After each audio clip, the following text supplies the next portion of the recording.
Bonjour et bienvenue au musée franco-américain du château de Blérancourt. Aujourd'hui, je vais vous présenter un tableau qui figure dans notre exposition consacrée aux villes américaines. C'est un tableau donc de Cooper, qui est un artiste qui est venu en France, qui s'est formé en France et qui est retourné aux États-Unis, fort de tout ce qu'il avait appris et découvert dans son séjour français. Et donc, c'est un des représentants de l'impressionnisme américain qui a décidé que New York était son sujet. Et il a trouvé dans la ville de New York une beaucoup plus grande modernité que dans les villes françaises et en particulier Paris. Et donc, il va s'évertuer à montrer New York sous toutes les coutures. Ici, il choisit, et c'est un de ses sujets de prédilection, la 5e avenue. Alors, la 5e avenue qu'on découvre dans ce tableau n'a rien à voir avec la 5e avenue qu'on pourrait voir aujourd'hui, pour la bonne et simple raison qu'à part ce bâtiment qui est donc la New York Public Library, qui a une architecture néoclassique, le reste a beaucoup changé, puisque même ce temple a disparu. Et donc, en fait, on a évidemment des gratte-ciel qui commencent à être assez élevés. Vous savez que les gratte-ciel ont pu s'élever grâce à deux innovations, l'électricité et puis évidemment les ascenseurs, sans lesquels il est tout à fait inconcevable de faire des immeubles très très hauts.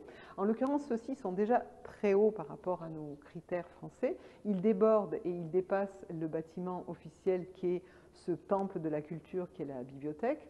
Et par contre, on s'aperçoit que finalement, ils sont beaucoup moins hauts que ce qu'on pourrait trouver aujourd'hui et que la vue de la 5e avenue que nous présente Cooper n'aurait rien à voir avec une vue actuelle du même endroit.